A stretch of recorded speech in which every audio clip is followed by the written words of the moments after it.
How to make a Linktree clickable on TikTok. It is possible, it is not possible. Let's find out now, okay?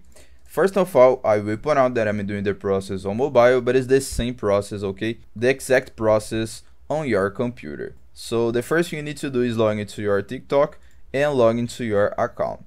After doing that, I will answer your question if make Linktree clickable on TikTok it is possible, and the answer is yes. Okay, it is possible, but only old TikTok accounts can do that. Okay, that's because after a certain update they remove the option to put a link on your bio. Okay, so only accounts created before this update can put a clickable link on TikTok and a Linktree clickable link too, okay?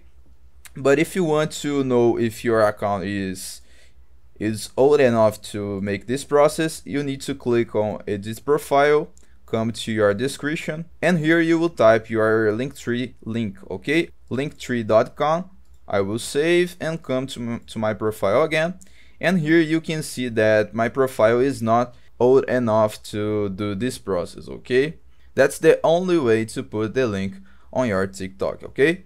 I hope I helped you on how to make a Linktree clickable link on TikTok. So if this video helped you in any way, hit the like button and subscribe to our channel to receive useful tips.